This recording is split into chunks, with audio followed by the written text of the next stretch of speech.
إن الحمد لله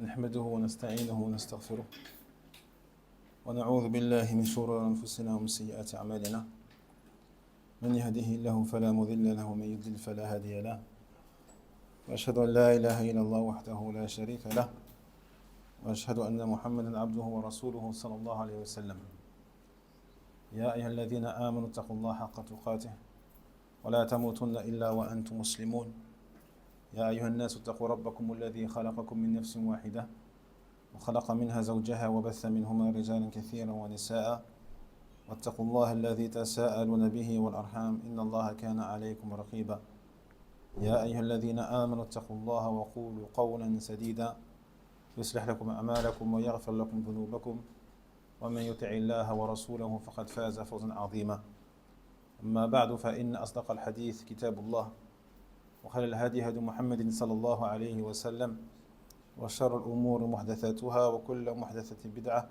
وكل بدعة ضلالة وكل ضلالة في النار اللهم أرنا الحق حقا وارزقنا اتباعه وأرنا الباطل باطلا وارزقنا اجتنابه.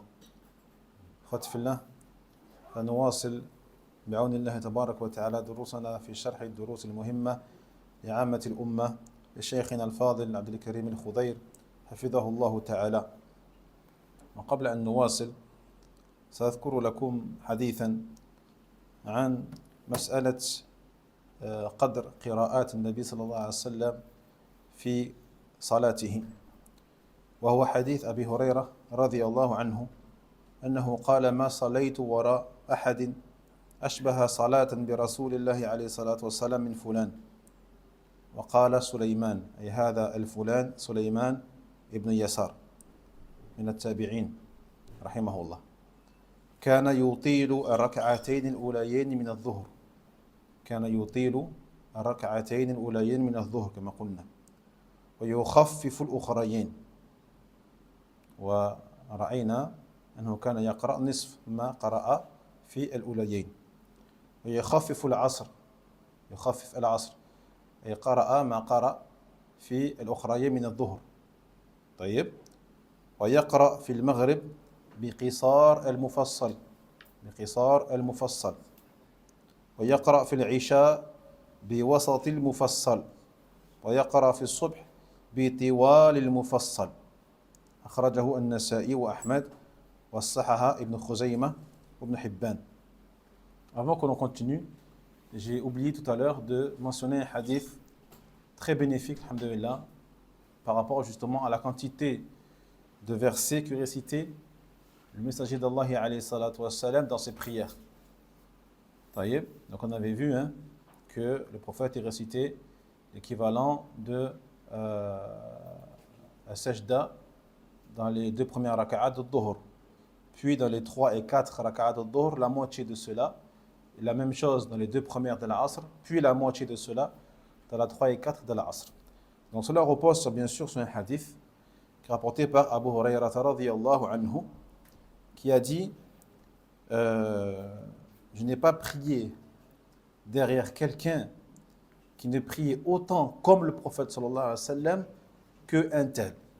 Et ce un tel, il s'appelle Sulayman ibn Yasar, qui faisait partie des tabi'in.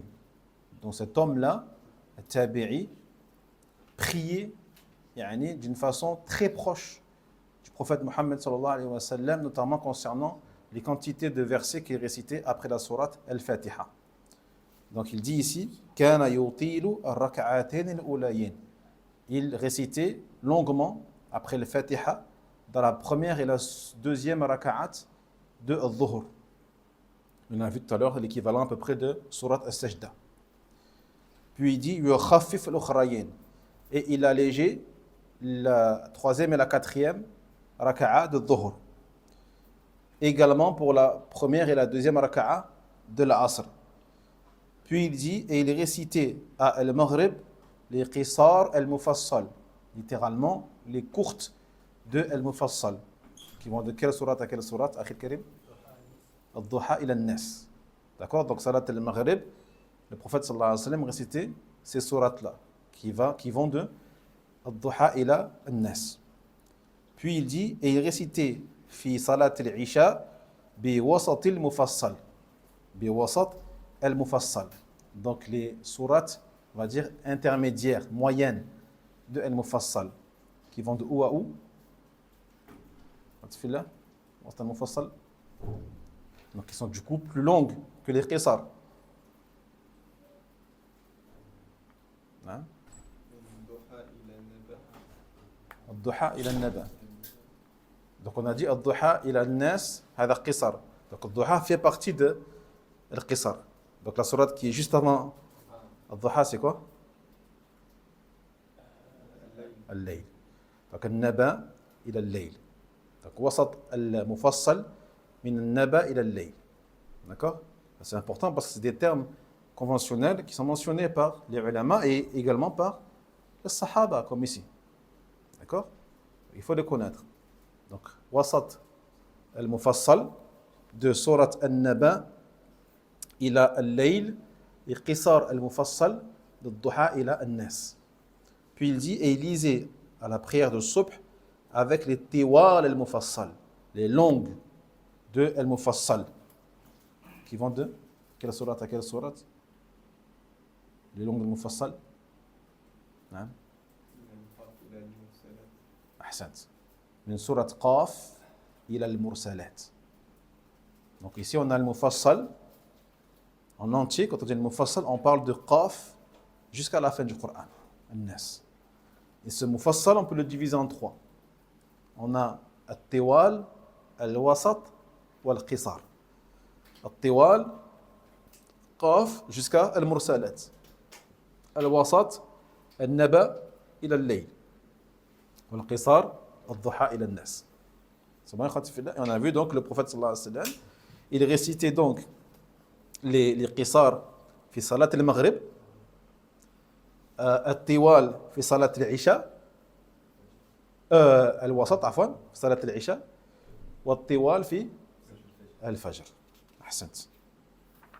الحمد لله. نعود ونقول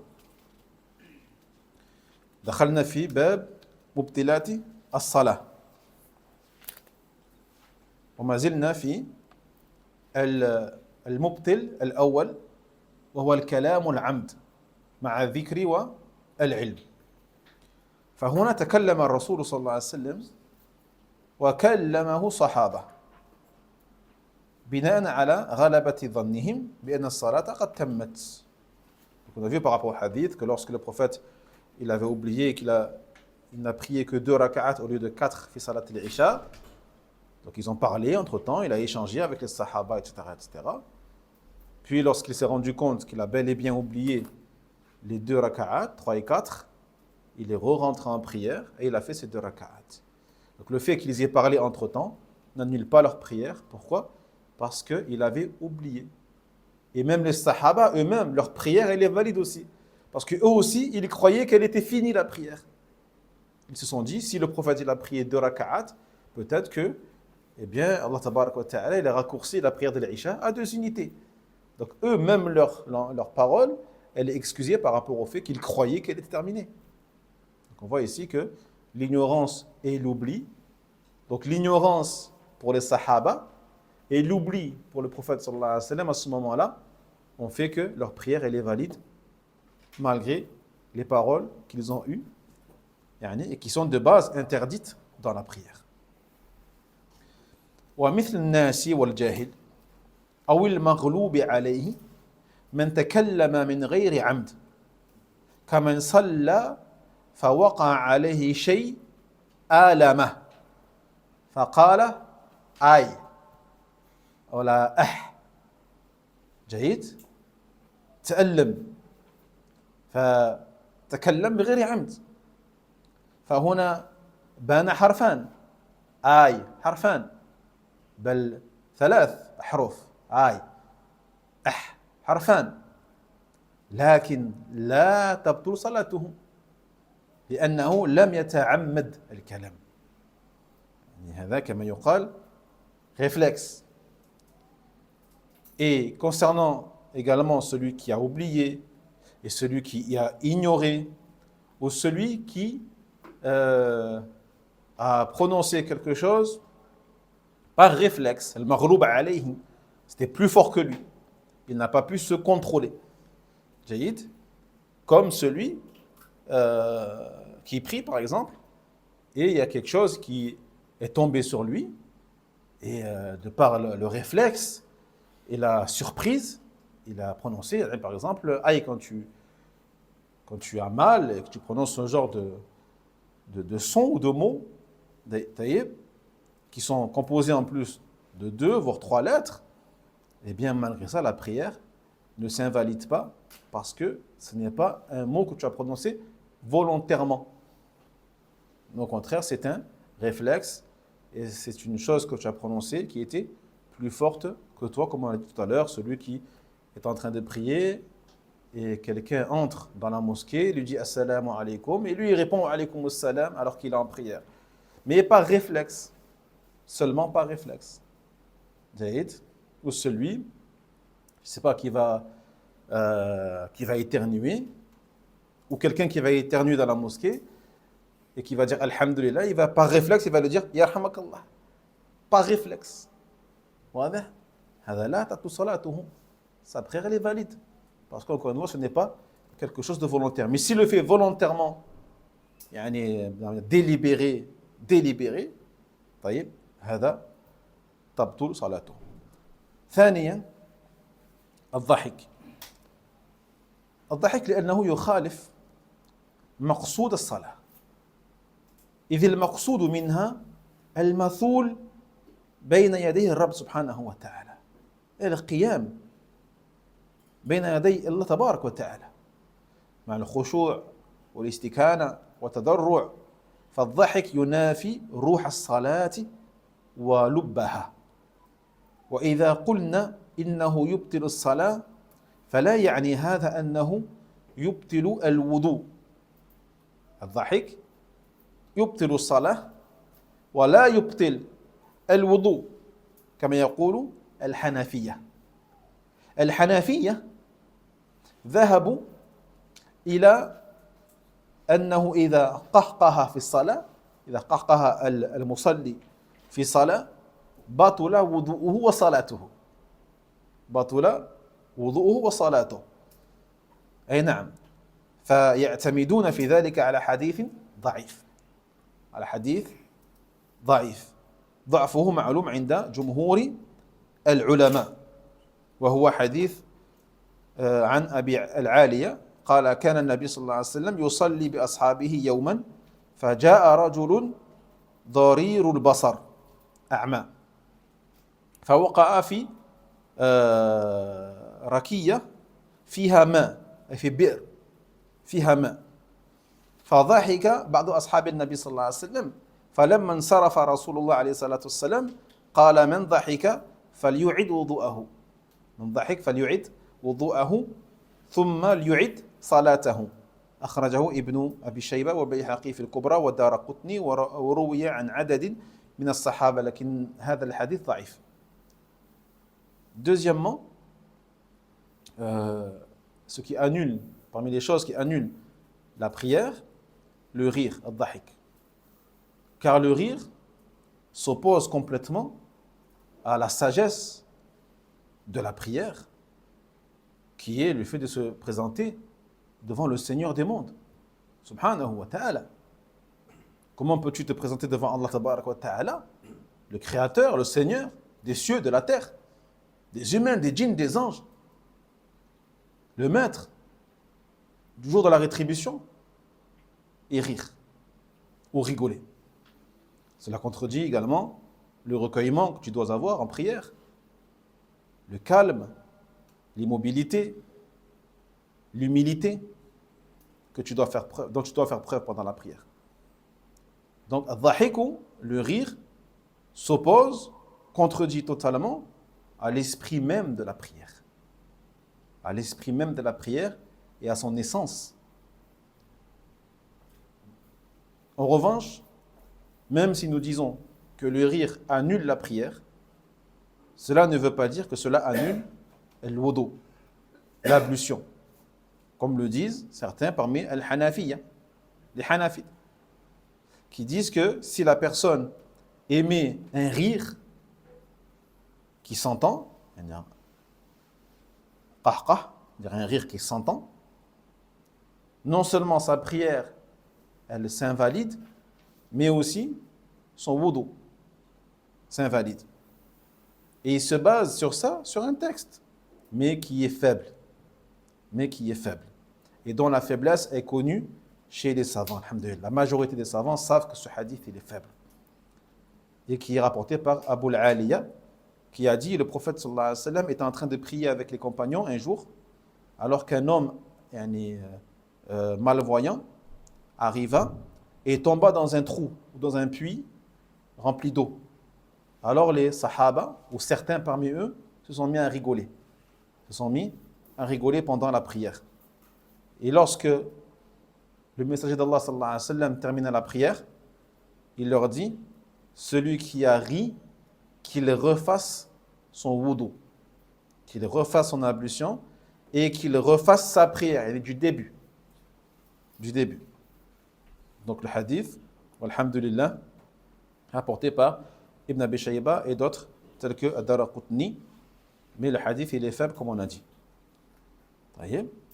Donc du moment où on te rapporte que le hadith il est faible, il est dhaïf, avec les arguments, et tu expliques à la personne pourquoi il est dhaïf, tu ne peux plus le prendre en considération en disant ana yani min al-hanafiyya.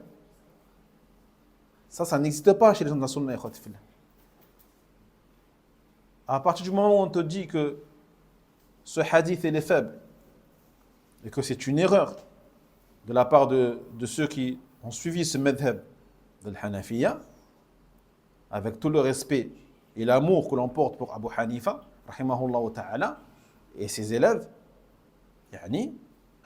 il ne peut plus rester accroché à ce hadith. En plus, c'est un hadith qui induit une croyance derrière. Ce n'est pas un hadith sur quelque chose qui est un sujet léger ou anodin. C'est un sujet qui est très important, qui est que le fait de rire annule l'ablution. Donc on pourrait comprendre par cela que même en dehors de la prière, si tu as un fou rire ou tu rigoles fort, tu dois refaire le wudu à chaque fois. Donc c'est une mas'ala qui est très importante. Donc la personne ne peut pas dire non, moi je suis hanafite, je suis le madhab de l'Hanafiyya, donc quoi qu'il arrive, je suis cet avis-là. Ce genre de fanatisme, il est interdit en islam. Ça ne veut pas dire qu'il est interdit de suivre un madhab. Il n'y a pas de mal à suivre un madhab, d'apprendre le fiqh al-maliki, le fiqh hanafi, le fiqh shafi'i, le fiqh hanbali. Tu as le droit, alhamdoulilah, c'est bien. Mais lorsque il t'apparaît qu'un de leurs avis, il est faux, ou il contredit le texte prophétique ou le texte coranique, tu dois accepter, prendre la vérité et de ne pas prendre l'avis qui contredit donc la sunna du prophète sallallahu alayhi wa sallam. Et ça, c'est donc du fanatisme, malheureusement, dans lequel sont tombés beaucoup de gens qui se disent malikites ou la shafi'ites ou hanafites ou hanbalites. Les gens, il faut bien qu'ils fassent la différence, la nuance entre le fait de suivre un madhab, dans lequel il n'y a aucun mal à suivre un madhab, et en être fanatique. C'est deux choses différentes. Et l'islam, c'est toujours le juste milieu, al-wasat. Su'al, hal atabassum yufsid as-salah? Question, est-ce que le sourire corrompt la prière ou invalide la prière? Lève la main. Non. La. Atabassum la yubtil as-salah. Pour dire qu'une chose annule la prière, il faut une preuve forte et claire, comme pour le dhahik ici. Donc le tabassum, tant qu'on n'a pas de preuve claire que cela invalide la prière, la base, al-aslu, huwa, alhamdulillah, as-sihha, la validité. ثالثا من مبتلات الصلاة ورابعا الأكل والشرب هما أيضا يبطلان الصلاة وقد تسامح بعض السلف قد تسامح بعض السلف في الشرب في النافلة وهذا موجود في المغني مذكور في المغني الله أكبر بعض السلف لكن ينبغي أن يعتني المسلم بصلاته مطلقا في النافلة والفريضة فالمصلي واقف بين يدي ربه سبحانه وتعالى يناجيه سواء كانت نافلة أم فريضة فينبغي أن يعتني بصلاته ويقبل على ربه سبحانه وتعالى بكليته وينكسر ويتذلل بين يديه ولا فرق بين الفريضة والنافلة في هذه الأمور بل الفرق بينهما فيما خصه الدليل فقط. Troisièmement et quatrièmement, parmi les choses qui annulent la prière, al-akl wa shurb, manger et boire. Donc ces deux-là, manger et boire, annulent la prière sans aucun doute. Même si certains parmi les salaf, parmi les prédécesseurs, ont dit qu'il était permis, enfin qu'il était toléré de boire dans la prière facultative. Qu'il est toléré de boire durant la prière facultative. هذا موجود. Notamment dans le livre Al-Mughni. طيب. Mais, encore une fois, la personne, si on lui ramène les textes clairs indiquant que le fait de boire est interdit et qu'il n'y a pas de particularité entre l'obligatoire et le facultatif, eh bien, on n'a pas le droit de spécifier une chose à la prière facultative sans preuve.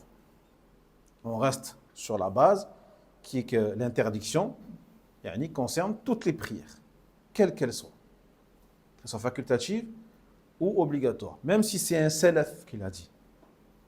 Même si c'est un salaf qui l'a dit. Si la parole du salaf contredit celle du prophète sallallahu alayhi wa sallam, on revient à la base qui est la parole du prophète alayhi salatu wa sallam.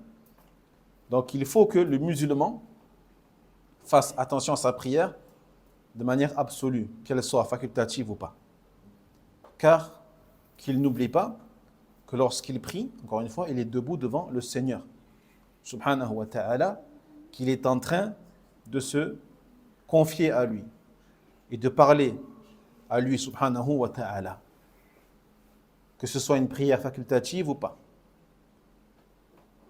Il faut que son cœur soit totalement attaché à Allah subhanahu wa ta'ala et qu'il ne pense même pas à boire. Car son cœur est totalement, encore une fois, relié durant cette prière-là à son Seigneur subhanahu wa ta'ala. وهذا هو الإقبال على الله. الإقبال على الله أي أن يكون القلب متعلقا بالله تبارك وتعالى. C'est le fait que le cœur est totalement attaché et relié à son Seigneur subhanahu wa ta'ala. C'est ça le sens de l'expression al-iqbal ala Allah. Ton cœur doit être attaché à Allah Jalla wa ala du début de ta prière jusqu'à la fin, avec le recueillement, le khushu' qui est exigé, c'est-à-dire le fait de faire abstraction du monde extérieur. Et faire abstraction du monde extérieur, c'est faire abstraction de la soif, c'est faire abstraction de la faim, de tout. Vous voyez?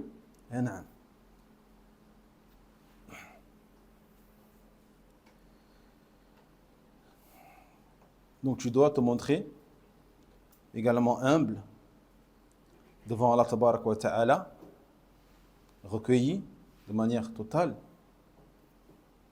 soumis à Allah subhanahu wa ta'ala, et il n'y a aucune différence donc entre al-farida wa al-nafila, le facultatif et l'obligatoire dans ce domaine-là. Jaïd. Les seules différences que l'on fera entre ces deux doivent être établies selon des textes. Tu ne peux pas émettre une différence entre ces deux choses si ce n'est à travers un texte.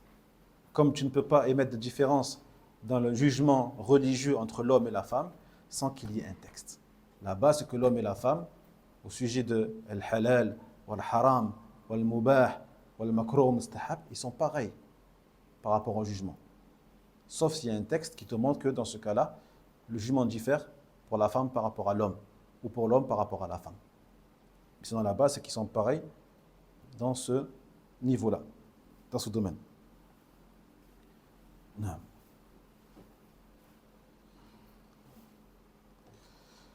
Si tu as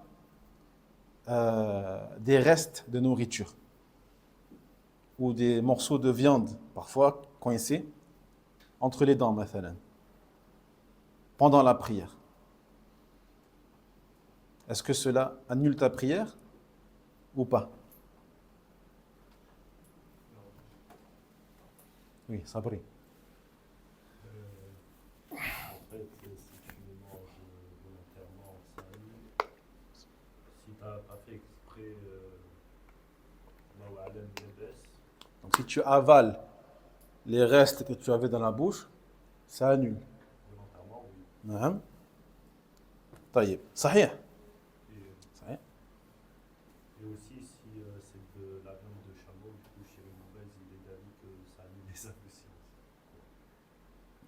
Même si c'est une viande de bœuf, si tu l'avales volontairement, tu auras annulé ton wudu. Peu importe la viande que c'est. Ok, je pensais que ça annulait juste la prière pour les autres viandes. Et après, ben, tu as juste à reprendre. Ah, le wudu, tu parles? Oui. Ah, ça c'est autre chose. Pour la viande Ça de c'est autre chameau. chose. Non, on parle de la prière. On parle de la prière. طيب. نعم. إذا ما وجد في الفم من آثار الطعام أو اللحم فهذا لا يضر الصلاة. لا يضر الصلاة. سواء بقي أو أخرج أثناء الصلاة. طيب.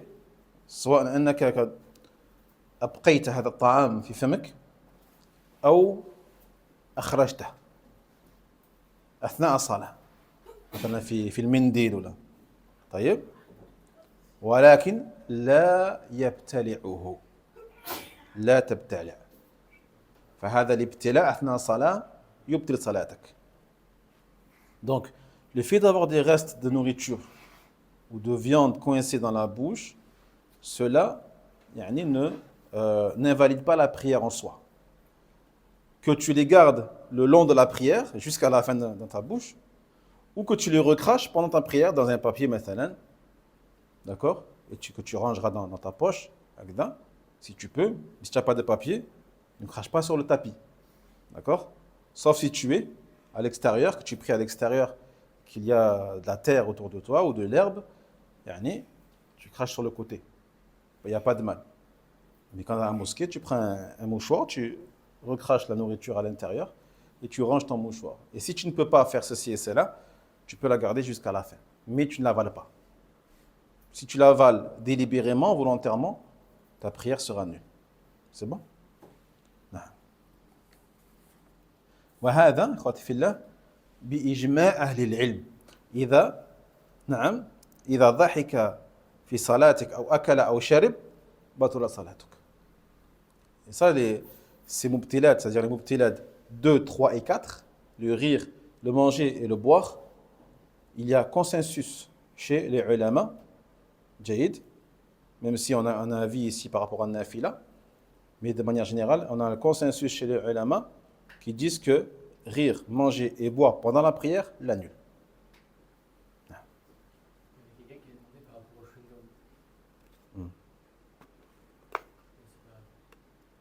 Le fait de mâcher, non. Là, ça rentre dans le manger. Ça rentre dans le manger. لا يجوز هذا. هذا يبطل الصلاة. Ça n'est la prière, ça. Quand on fait un de ces actes délibérément et la prière est annulée, on fait quoi par exemple? On sort sans rien faire, on peut rentrer dedans ou est-ce que ça se passe comment en fait? Ta prière elle est nulle, ça veut dire qu'elle est invalidée, donc tu n'as pas besoin de faire quelque chose de particulier. Ni salam, ni rien du tout. Ta prière elle est nulle. D'accord? Tu l'as annulée, donc si tu as de la nourriture, tu la recraches, etc. Et tu rentres en prière du début. Tu aides. Si c'est en général, par exemple, tu as rigolé, tu sors et tu rentres direct. Tu restes dans ton rang, tu re-rentres et tu rattrapes si tu as raté. Du coup, exactement, tu rattrapes. نعم. إياك.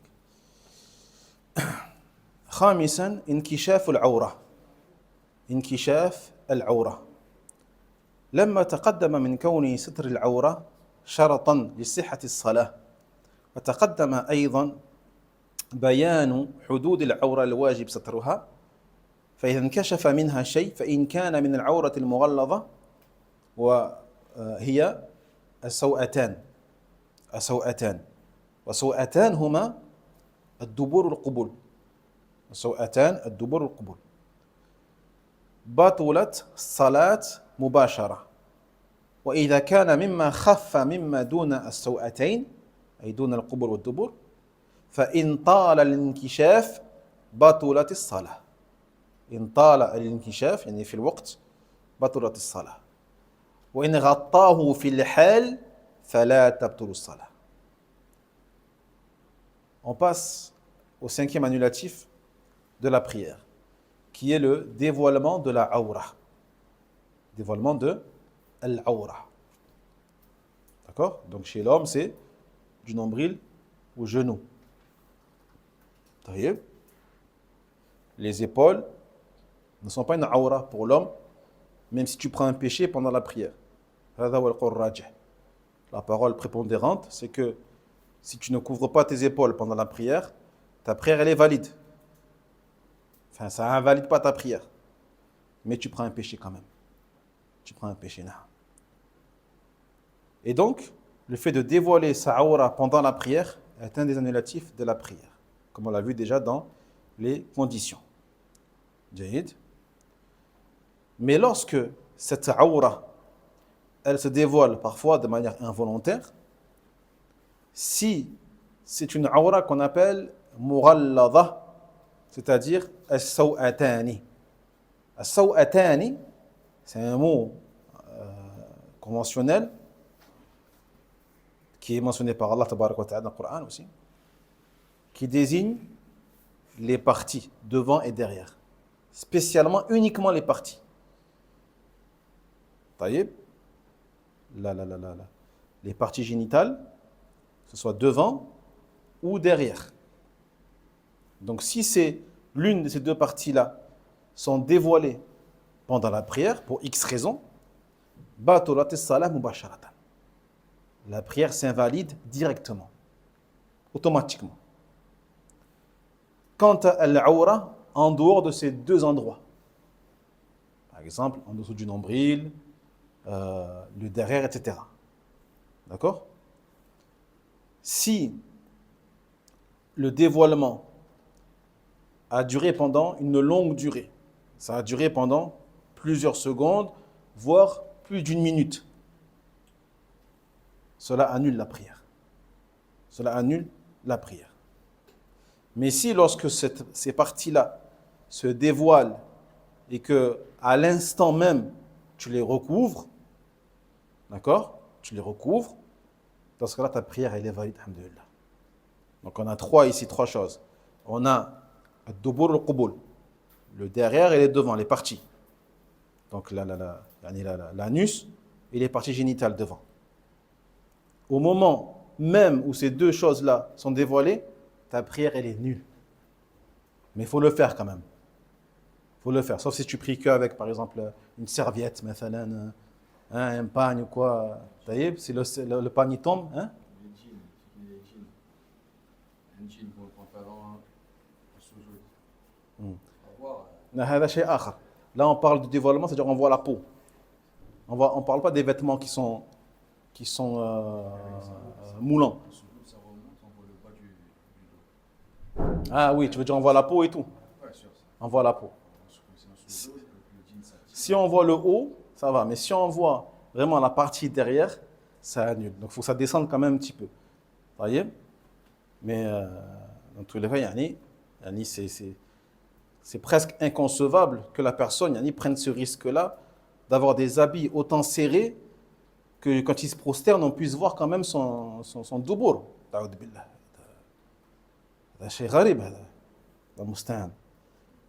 Mais voilà.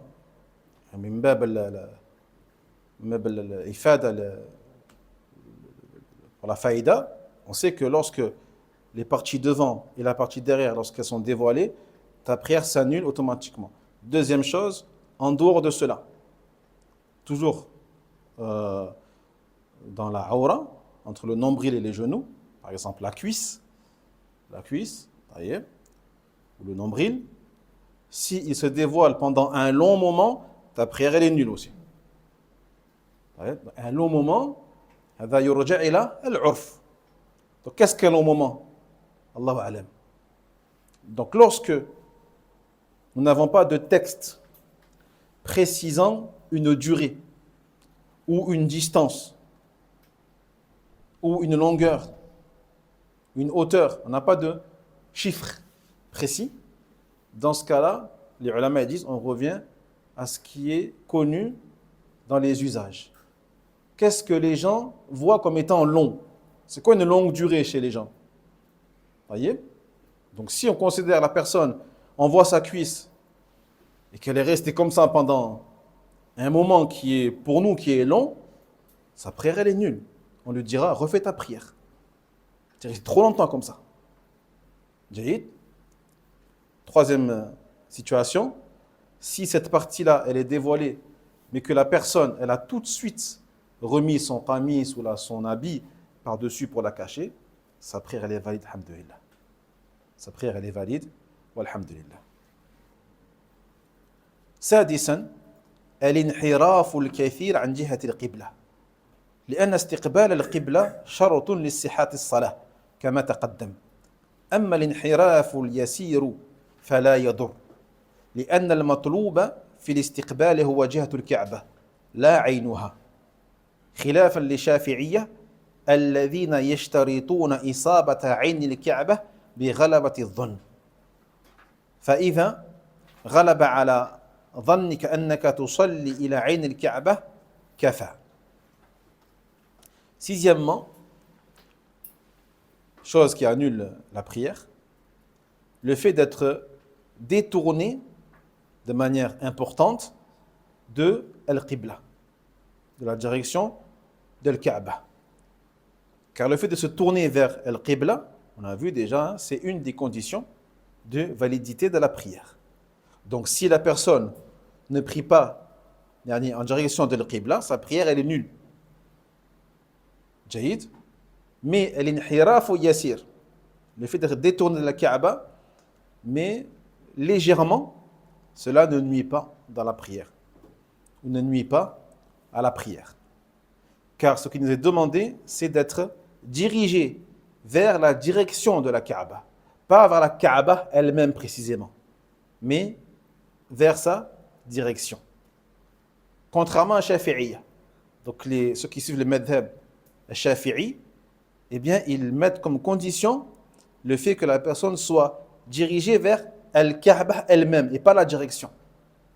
Donc tu dois calculer au centimètre et être dans la probabilité d'être, si tu avances, là si on prie, nous prions vers là-bas, on doit avoir la probabilité que si on avance tout droit, sans tourner ni à gauche, on arrivera directement à la Kaaba et pas à côté. هذا صعب جدا. D'accord? Ça c'est une des paroles de Shafi'iyya. Naam. Bien sûr sur la probabilité. Alors que Al-Jumhur, la majorité des ulama, ils disent qu'il suffit d'être dirigé vers la direction de Al-Kaaba. Et quand on dit la direction, on parle de nord, sud, est, ouest. Nord, sud, est, ouest. Ça veut dire que nous, Al-Kaaba, par rapport à nous, elle est dans quelle direction? Sud-est. D'accord? Sud-est.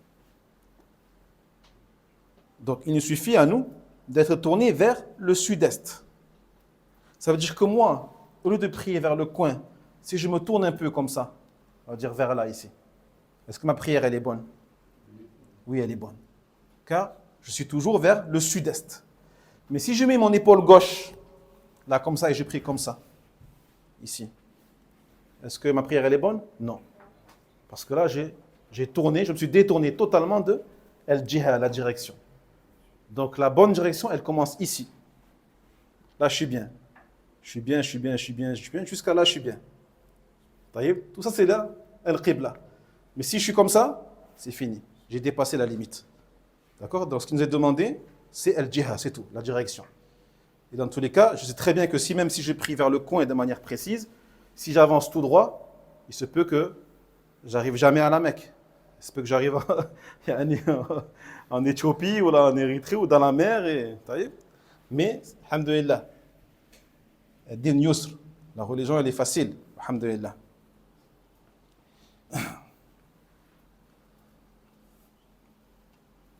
طيب. Quand on est en prière, quel endroit doit-on regarder? Notre regard est dirigé vers où? Vers le Qibla ou vers autre chose? Mon frère. نعم. إلى موضع السجود. وهذا هو الأصوب والأصح. Même si certains parmi les malikites disent que tu regardes devant toi. قبالة وجهك. Devant toi. Mais l'asah, ce qui est authentique par rapport au texte et également par rapport au recueillement, à l'humilité dont on doit faire preuve, et de regarder l'endroit où tu te prosternes. هذا هو المشروع في جميع الصلوات وفي كل مكان حتى في الحرم. حتى أنت تصلي أمام الكعبة لا تنظر إلى الكعبة، انظر إلى موضع سجودك. النظر إلى موضع السجود لأن ذلك أخشع للعبد وأجمع للقلب إلا في حال التشهد. إلا في حال التشهد. Donc comme on a dit, ce qui est légiféré, c'est de regarder l'endroit où tu vas poser donc, ton front lors de la prosternation. Que ce soit une prière facultative ou obligatoire, que ce soit en France, en Afrique ou devant la Kaaba. Donc même quand tu es devant la Kaaba, tu regardes au sol. Tu ne regardes pas devant toi la Kaaba.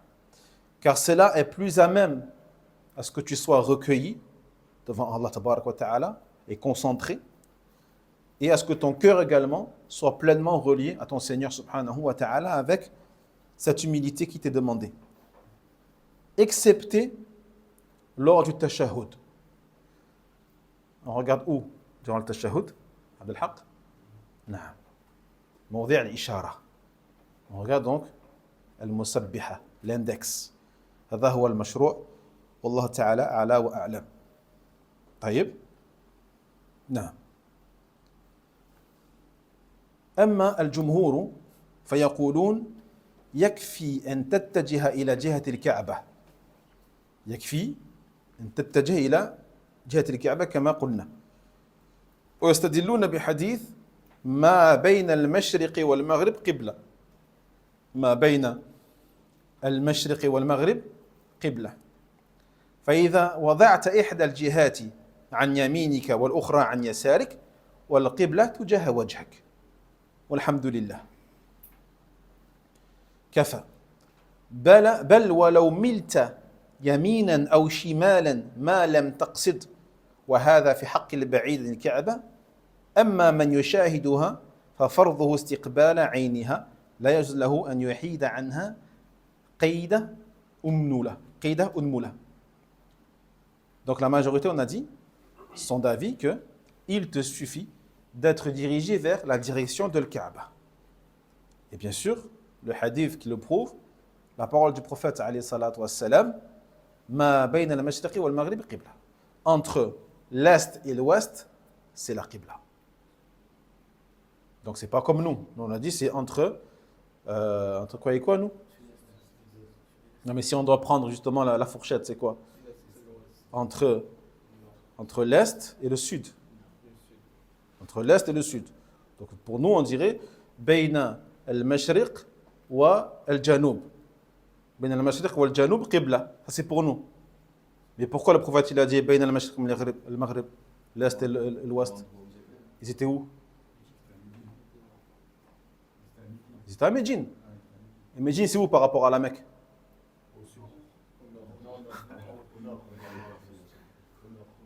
Tu as une boussole ou... T'es sûr? Ah, toi, tu n'es pas sûr. Au nord? C'est où Médine? C'est au nord ou au sud par rapport à la Mecque? C'est au nord. C'est au nord. C'est au-dessus. On a Médine, et en dessous, on a Mecca. D'accord?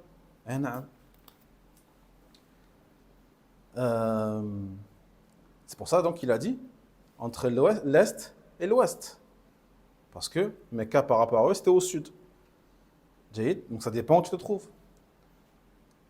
Et le Mohim nous fait comprendre que ce qui nous est demandé, c'est d'être tourné vers la direction et pas la Kaaba elle-même. Bien sûr. Il y en a dit une fourchette aussi par rapport à l'angle, comme j'ai montré tout à l'heure. Mais du coup, si tu mets, comme j'ai montré également, cette direction-là sur ton côté droit ou sur ton côté gauche, tu n'es plus dans la fourchette. Tu n'es plus dans la fourchette. D'accord? Donc il y a quand même un degré de tolérance. Un degré de tolérance. Donc la djiha, c'est de là à là, c'est-à-dire on a, non, en termes de degrés, on a 90 degrés. Non, 90 degrés, non. On a dit comme de là,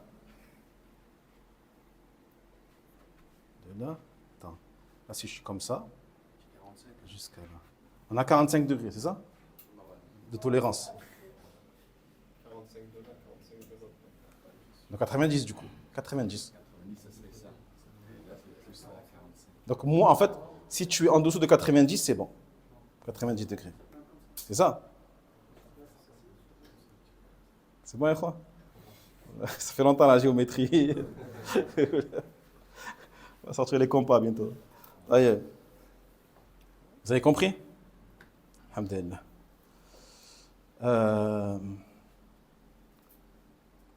Donc ça, c'est celui qui, comme nous, est loin de la Kaaba. Bien sûr, si tu es devant, en face de la Kaaba, là, il n'y a plus de tolérance. Là, il faut que tu sois tourné vers elle. Parce que tu la vois, elle est devant toi. Tu ne vas pas dire j'ai 90 degrés. Donc je suis... Non. Là, tu es en face de elle, tourne-toi vers elle. C'est bon, quoi? Et tu ne dois pas donc être dévié de la Kaaba, ne serait-ce que d'un pouce. Non. فاعلم كذلك رحمك الله أن الالتفات في الصلاة لغير سبب مكروه. الالتفات في الصلاة لغير سبب هذا مكروه ولا يبطلها إذا كان بالرأس فقط. إذا كان الالتفات بالرأس فقط لا يبطل الصلاة. لكن بغير السبب يكون مكروها. أما بجميع بدنه فيبطل الصلاة. بجميع بدنك هذا يبطل الصلاة. Donc sache également que le fait de se détourner en prière sans cause et sans raison justifiable, c'est détestable. C'est détestable. D'accord? Le fait de, par exemple, tourner sa tête, comme ceci, à droite ou à gauche, donc la dévier de la qibla, c'est quelque chose qui est détestable. Mais ça annule pas la prière. Ça annule pas la prière. Par contre, le fait de tourner son corps en entier, d'accord? Tourner son corps en entier, jusqu'à sortir du degré de tolérance, eh bien cela annule la prière en prière. سابعا العبث الكثير المتوالي في الصلاة. العبث الكثير المتوالي في الصلاة أي الحركات من العبث. فعرفنا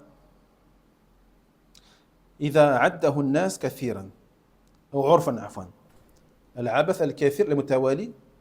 وما هي هذه الكثرة؟ وما هذا التوالي؟ هذا يرجع إلى العرف. يرجع إلى العرف. فإذا عده الناس كثيرا فهو كثير وإلا فهو قليل. وجمع من أهل العلم يحددونه بثلاث حركات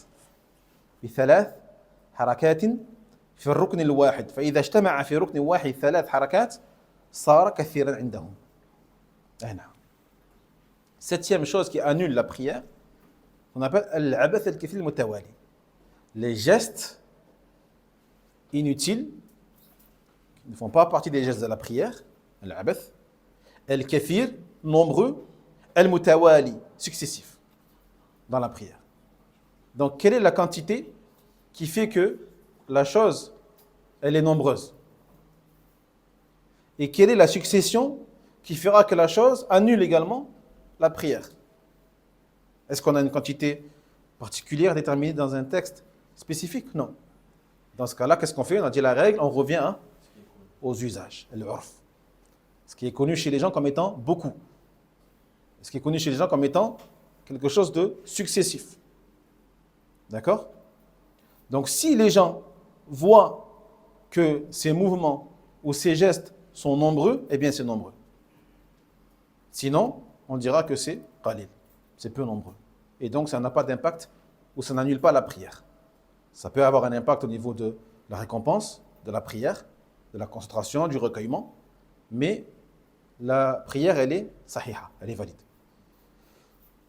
Un groupe de gens de science, malgré ça, ont quand même établi une quantité.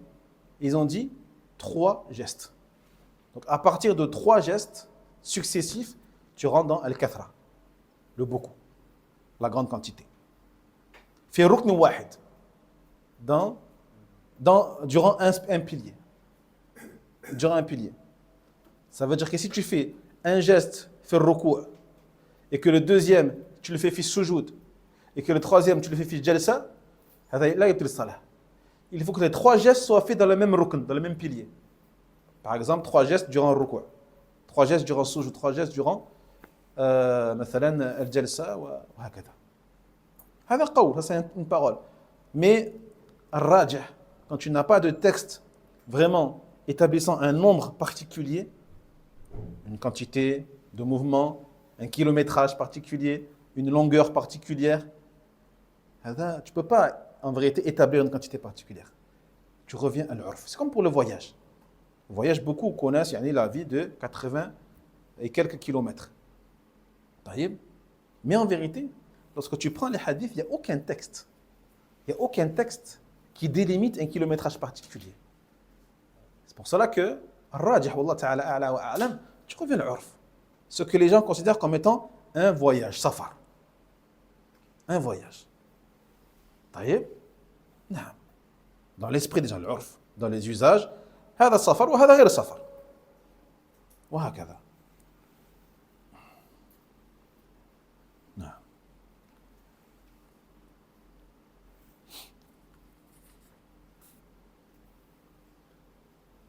طيب.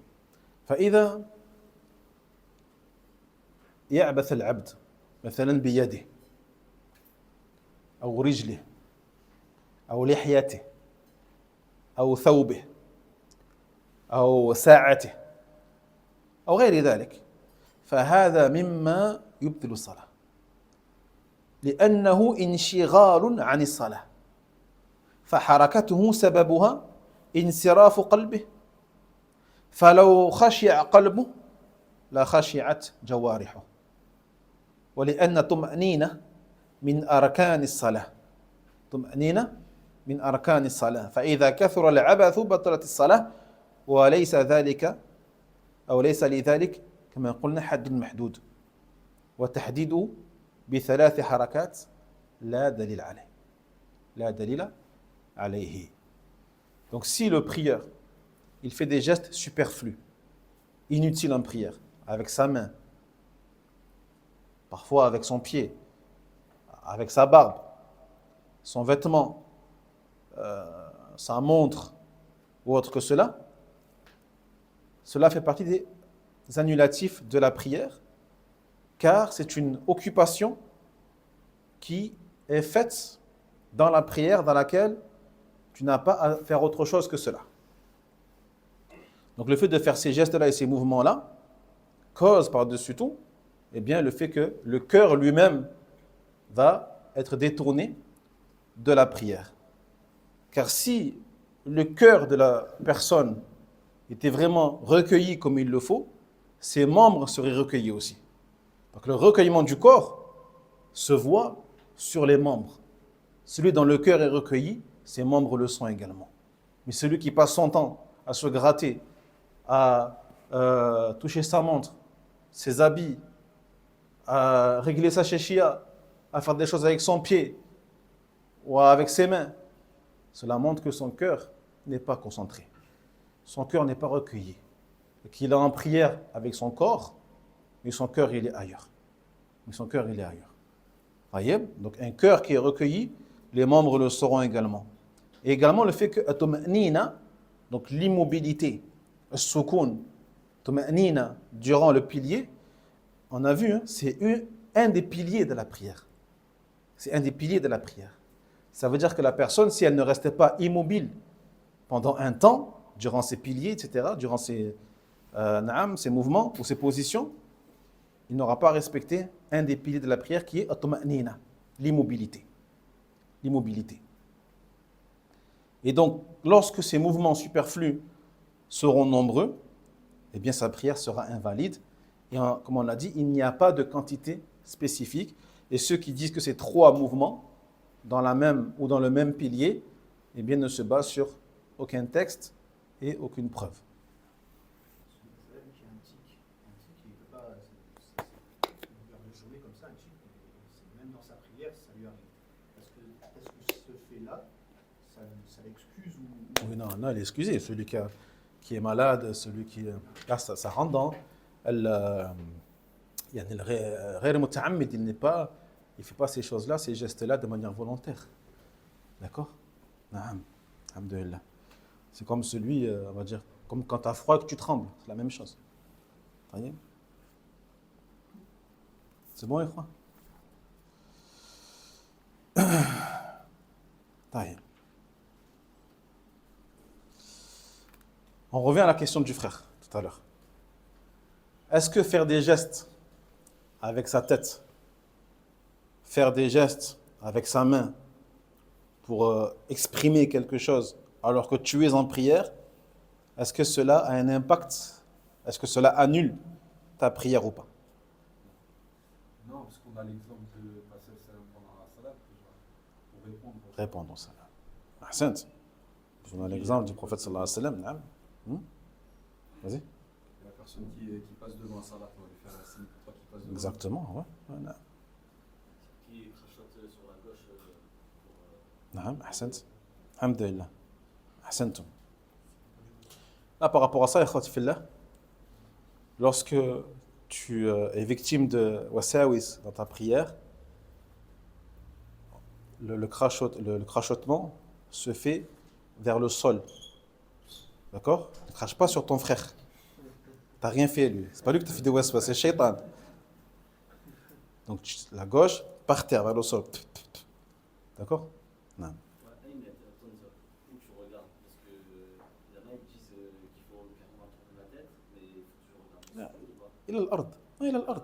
Oui. Là, il y a un sabab. Il y a un sabab qui fait que, normalement, tu ne détournes pas ton regard, mais là, il y a une cause qui te fait que tu détournes ton regard et tes yeux, tu regardes vers là où tu crachotes. Alhamdulillah. On avance, Inch'Allah, on avance, les frères. الإشارة في الصلاة لا بأس بها. الإشارة في الصلاة لا بأس بها ولا حرج فيها. ولا تبطل بها الصلاة. قد فعلها النبي صلى الله عليه وسلم وهو سيد الخلق ومعلمهم وقد فعلها أصحابه فلا حرج في ذلك. فإذا مثلا سألك سائل أنت في الصلاة وجاء أحد وسألك هل أنتظرك؟ يعني هل أنتظرك أم أذهب؟ فأنت في الصلاة أشرت برأسك هكذا بما يدل على الموافقة هكذا. هذا لا بأس به. أي نعم لا بأس به. أو سائل عن حكم من الأحكام. سأل أحد يعني ما حكم كذا وكذا؟ هل هذا جائز؟ هل هذا حرام؟ واجب؟ وتقول بمعنى هذا حرام، هذا حرام، أنت في الصلاة، هذا لا بأس به. الحمد لله. جيد؟ كل ذلك لا حرج. نعم. Donc, si tu es en prière, il n'y a pas de mal à faire des signes avec ta tête ou avec ta main, cela n'annule pas ta prière. Comme l'a fait le prophète sallallahu alayhi wa sallam, qui est le maître des humains et leur enseignant. Et également l'ont fait les compagnons eux-mêmes, radiyallahu anhum, en prière. Donc cela prouve qu'il n'y a pas de mal à faire d'indiquer des choses avec ta main ou à exprimer quelque chose avec ta tête. Par exemple, quelqu'un entre alors que tu es en prière et elle te parle et elle te dit « Est-ce que je t'attends? Est-ce que je sors sans toi ou je t'attends? Comme ça, on sort ensemble. » Et toi, avec ta tête, tu fais « Oui, attends-moi. » Ou « C'est bon, vas-y. » Ou quelqu'un, carrément, tu es en prière et ça peut être ton fils ou là, ton enfant ou ton épouse, elle a une question urgente, elle te dit « Est-ce que je peux toucher le mushaf alors que je suis en état de menstru ?» C'est urgent parce qu'elle doit partir. Dans ce cas-là, ou elle est au téléphone avec sa mère et sa mère elle lui pose la question. On sent l'expérience là. Et toi, tu es en prière. Donc celui qui n'a pas de ilm, il va rester comme ça, concentré jusqu'à la fin de sa prière, et pour qu'à la fin, il y ait une dispute avec sa femme, hein, ma mère elle m'a demandé, tu n'as pas répondu, tu ne sers à rien. Hein? Là. Et celui qui a du ilm, qui a du fiqh, il le fait. C'est pas permis. D'accord? Après, il ne rentre pas dans les détails. Il ne sort pas un tissu, il explique que le tissu, il peut toucher le mushaf. Ça devient un sketch après. Non, il fait comme ça. Et les détails après, Inch'Allah. Mais tu as le droit, il n'y a pas de mal. Hein? Oh, biyadik. Comme il a dit le frère, lorsque quelqu'un te passe le salam, tu lui rends le salam, biyadik. Alhamdulillah. La baisse. Comme l'a fait le prophète, alayhi salatu wa salam. Donc tu peux faire des gestes avec ta tête ou ta main pour faire comprendre une réponse positive ou bien négative. Ah, c'est bon, on va terminer, Inch'Allah. ثامنا انتقاد الطهارة. انتقاد الطهارة. وهو مبطل للصلاة بلا شك. مبطل للصلاة بلا شك. لأن الله جل وعلا لا يقبل صلاة من أحدث حتى يتوضأ. فالطهارة شرط ولا بد أن تستمر إلى تمام الصلاة. Et enfin, 8e annulatif de la prière, bien sûr, l'annulation de la purification, de la pureté, de l'état de pureté de la personne. Et cela, bien sûr, sans aucun doute possible. Car Allah tabarak wa ta'ala, comme l'a dit le prophète sallallahu alayhi wa sallam, n'accepte pas la prière de celui qui a eu un hadith, autrement dit, qui a perdu son ablution ou son état de pureté jusqu'à ce qu'il fasse al-wudu. Et on a vu déjà que parmi les conditions de la prière, at-tahara, la purification. Donc il faut que cet état de pureté continue, bien sûr, avant la prière, pendant la prière et jusqu'à la fin de la prière. Car celui qui perd le wudu dans la prière, sa prière sera invalide. Qu'il soit un imam ou un ma'moum ou un munfarid. Donc certains imams, peut-être que par honte, lorsqu'ils perdent leur wudu, restent en prière quand même jusqu'à la fin. هذا لا يجوز. هذا لا يجوز. Il doit sortir de prière obligatoirement. Et il doit choisir quelqu'un pour le remplacer. Lui, il fera son wudu, après il revient. Il se place derrière les fidèles et il recommence sa prière du début. هذا هو الراجح. Celui qui perd le wudu dans sa prière, il doit la refaire du début. Imam ou ma'moum ou munfarid. Non? Dans le cas où justement l'imam ne sort pas de la prière, il persiste, mais les gens ne savent pas derrière. C'est quoi le hukum de leur salat? Sahiha. Salatum sahiha.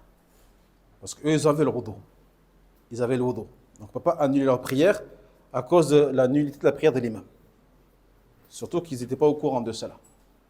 جيد فصلاتهم صحيحة. نعم. إحساس المصلي بشيء يخرج من دبره أو قبله. تحس بشيء قد يخرج من السوأتين.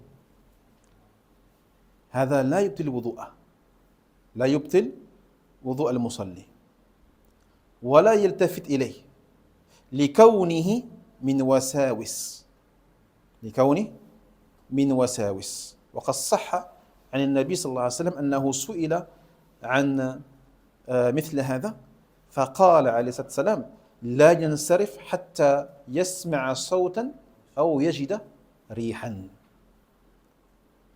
لكن إن جزم المصلي بخروج الريح أو البول أو نحوهما يقينا فإن صلاته تبطل لفساد طهارته وعليه أن يعيد الوضوء والصلاة.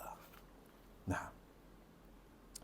Et pour finir, Inch'Allah Ta'ala, le fait que le prière, parfois, a la sensation, a une sensation, un sentiment, qu'une chose est sortie de devant ou de derrière. Taïeb, eh bien celui-là, il considère que sa prière, elle est valide et que rien n'est sorti. Et il ne s'en préoccupe pas, car cela est un waswas de shaitan. C'est un waswas de shaitan qui essaie et qui tente de te troubler pendant ta prière et du coup de diminuer ton recueillement avec Allah tabaraka wa ta'ala jusqu'à ce que cela devienne maladif. Et quand quelqu'un est atteint et malade par les wasawis, ses prières deviennent très très lourdes et très difficiles. Donc la première des choses à faire, c'est de n'y accorder aucune importance. N'y accorder aucune importance. Et de faire comme l'a dit le prophète Mohammed sallallahu alayhi wa sallam, فَلْيَسْتَعِذْ بِاللَّهِ وَلْيَنْتَهِ. Qu'il demande refuge auprès d'Allah tabaraka wa ta'ala en disant أعوذ بالله من الشيطان الرجيم et qu'il cesse d'y penser directement, sans attendre. Sans attendre. Et vous connaissez le hadith où le prophète sallallahu alayhi wa sallam a dit يَتِي أَحَدَكُمُ الشَّيْطَانِ وقال له من خلق كذا من خلق كذا من خلق كذا حتى يقول من خلق ربك من خلق ربك جيد فقال إذا بلغوا هذا فليستعذ بالله ولينتهي. Vous connaissez les shaitans, c'est l'une de ces techniques, c'est de venir à vous en vous faisant poser des questions. Qui a créé le soleil? Qui a créé la lune? Qui a créé les cieux? Qui a créé les arbres? Qui a créé les animaux? Jusqu'à ce qu'il arrive à te demander qui a créé ton Seigneur. Qui a créé ton Seigneur. Arrivé à ce niveau-là, il dit فَلْيَسْتَعِذْ بِاللَّهِ. Qui cherche refuge auprès d'Allah, qui disent أَعُوذُ بِاللَّهِ مِنَ الشَّيْطَانِ الرَّجِيمِ وَلْيَنْتَهِ. Et qu'il arrête d'y penser. Donc là, c'est pareil. Si tu as ce genre de sensation en prière, استعذ بالله. Et cesse d'y penser. Walhamdulillah, et tu ne seras aucunement touché par ces wasawis. Il a été rapporté du prophète Mohammed sallallahu alayhi wa sallam, lorsqu'on l'a interrogé sur ce genre de questions, il a dit que le prière ne sorte pas de prière tant qu'il n'a pas entendu un son ou senti un bruit, ou senti, une odeur. Entendu un son ou senti une odeur. Taïeb. Ça ne veut pas dire que si tu as par exemple un gaz qui n'a émis aucun bruit ou qui n'a émis aucune odeur, tu te dis non, le prophète il a dit, je reste en prière. Là, si tu es sûr d'avoir eu un gaz sans bruit, sans odeur, sors de prière mon frère. Sors de prière. Ça c'est une expression utilisée pour nous faire comprendre que tant que tu n'as pas atteint la certitude, mais tant que tu es dans le doute, tu n'es pas à 100% certain qu'il y a eu quelque chose, dans ce cas-là, tu dois rester en prière. وَلَا تَلْتَفِتْ إِلَيْهِ. En revanche, si tu es certain, alhamdoulilah, qu'un gaz est sorti, ou du liquide ou autre, de manière certaine, ta prière, elle est caduque, elle est invalide. Elle est invalide car ta purification, elle a été annulée. Tu dois donc non seulement refaire ton wudu, mais aussi refaire ta prière du début. Voilà tabni ala ma baqi. tu te reposes pas sur ce que tu as fait déjà de la prière en reprenant là où tu t'es arrêté. Non, tu reprends du début. Wallahu ta'ala a'la wa a'lam. فأسأل الله جل وعلا أن يحيينا ويتوفنا على التوحيد والسنة ومفارقة الشرك والبدعة والعلم عند الله وآخر دعوانا أن الحمد لله رب العالمين وصلى الله وسلم على نبينا محمد وعلى آله وصحبه أجمعين وإياكم